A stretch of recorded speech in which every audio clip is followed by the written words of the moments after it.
ये सिर्फ हिंदुस्तान की कहानी नहीं है, बल्कि बर्रे सगीर इंडियन सब कॉन्टिनेंट की कहानी है।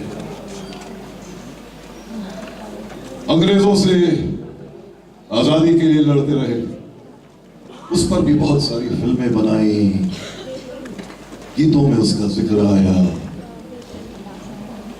फिर हमारे और आपके साथ एक ऐसा हादसा पेश आया जिसके असरात आज तक हम लोग झेल रहे हैं। हिंदुस्तान और पाकिस्तान हो गए। मुजफ्फर आजमी साहब ने इस तकसीम को कितनी खूबसूरती से बयां किया है कि ये जब्र भी देखा है तारीख की नजरों ने, ये जब्र भी देखा है तारीख की नजरों ने, लम्हों ने खता की थी, सदियों ने सजा।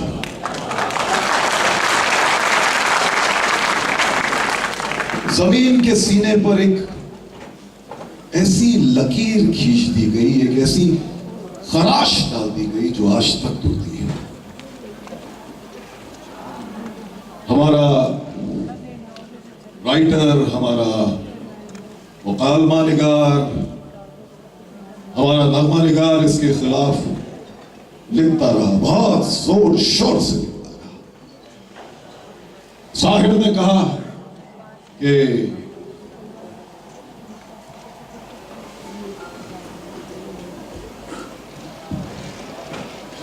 21 बरस गुजरे आजादी कामिल को, तब जाके कहीं हमको गालिब का ख्याल आया। तुरबत है कहाँ उसकी, मस्कन था कहाँ उसका। अब अपने सुखन परवर जहनों में सवाल आया। 100 साल तक जो तुरबत चादर को तरसती थी, अब उस पर अकीदत के फूलों की नुमाइश है। उर्दू के हवाले से ये भेद नहीं खुलता, ये जश्न, ये हंगामे खिदमत है कि साजिश है। जिन शहरों में गूंजी थी गालिब की नवा बरसों, उन शहरों में अब उर्दू बेनाम और निशान ठहरी। आजादी कामिल का ऐलान हुआ जिस दिन, मातूब ज़बान ठहरी, गद्दार ज़बान ठहरी। जिस अहद सियासत ने ये जिंदा ज़बान कुछ ली, उस अहद सियासत को मरहूम का गम क्यों है। गालिब जिसे कहते हैं उर्दू ही का शायर था, उर्दू पे सितम ढाकर गालिब पे करम क्यों है।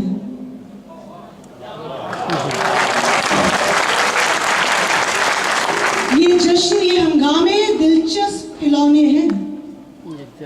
कुछ लोगों की कोशिश है, कुछ लोगों की कोशिश है, कुछ लोग बहल जाएं, जो वादा फरदा पे अब टल नहीं सकते हैं। मुमकिन है कि कुछ अरसा इस जश्न पे टल जाए।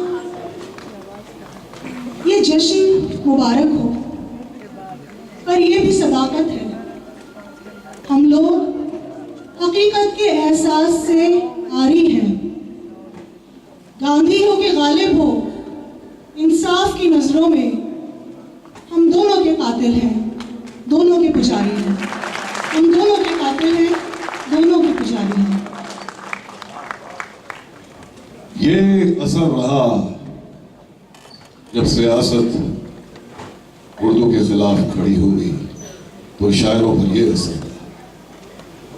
और तकसीम के बारे में फैज अहमद फैज ने कहा कि ये दाग दाग उजाला, ये शब कसीदा सहर, ये दाग दाग उजाला, ये शब कसीदा सहर। वो इंतजार था जिसका, वो सहर तो नहीं, ये वो सहर तो नहीं जिसकी आरज़ू लेकर चले थे यार, कि मिल जाएगी कहीं ना कहीं, कि मिल जाएगी कहीं ना कहीं फलक के दश्त में तारों की आखिरी मंजिल। कहीं तो होगा शबे सुस्त मौज का साहिल, कहीं तो जाके रुकेगा सफीना-ए ग़म दिल। जवान लहू की पुरस्रार शाहराहों से चले जो यार, दामन पे कितने हाथ पड़े, यारे हुस्न की बेसब्र ख्वाबगाहों से पुकारती रही बाहें, बदन बुलाते रहे। बहुत अजीज थी लेकिन रुखे सहर की लगन, बहुत करीब था हसीना ने नूर का दामन, सुबह सुबह थी तमन्ना, तभी तभी थी थकन। सुना है हो भी चुका है फिराक़े ज़ुल्मत व नूर, सुना है हो भी चुका है विसाले मंजिलो गाम, बदल चुका है बहुत अहले दर्द का दस्तूर, निशाते वस्ल हलाल अज़ाबे हिज्र हराम, जिगर की आग नजर की उमंग दिल की जलन, किसी पर चारे हिजरा का कुछ असर ही नहीं। कहां से आई निगारे सवा घर को गई, अभी चरागे सरे रह को कुछ खबर भी नहीं। अभी किरानी शब में कमी नहीं आई, निजाते दीदो दिल की घड़ी नहीं आई। चले चलो कि वो मंजिल अभी नहीं। वाह वाह वाह। शायद यही वो जमाना था जब हमें एक ऐसे माहौल, ऐसे सेक्युलर माहौल की जरूरत थी जहां सारे मजहब एक साथ चैन और मान के साथ जिंदगी गुजार सके। और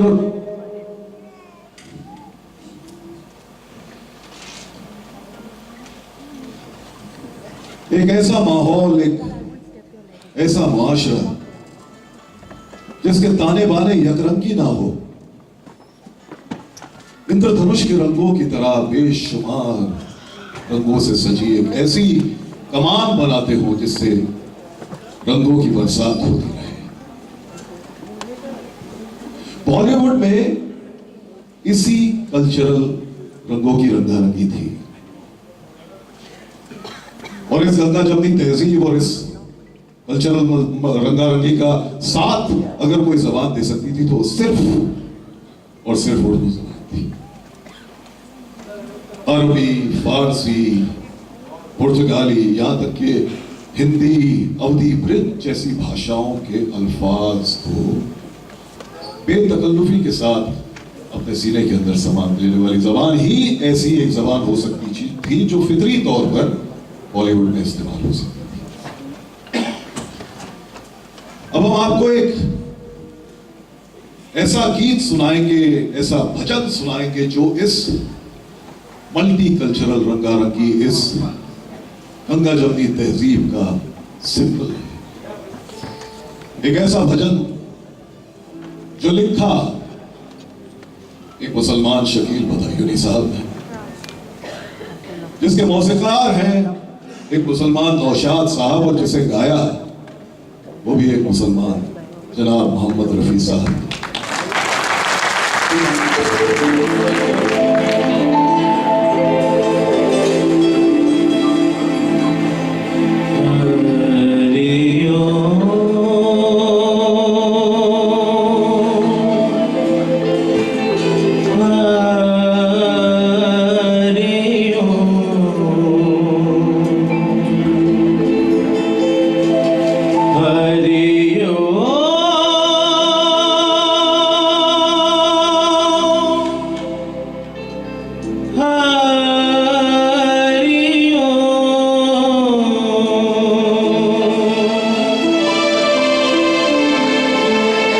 मन तर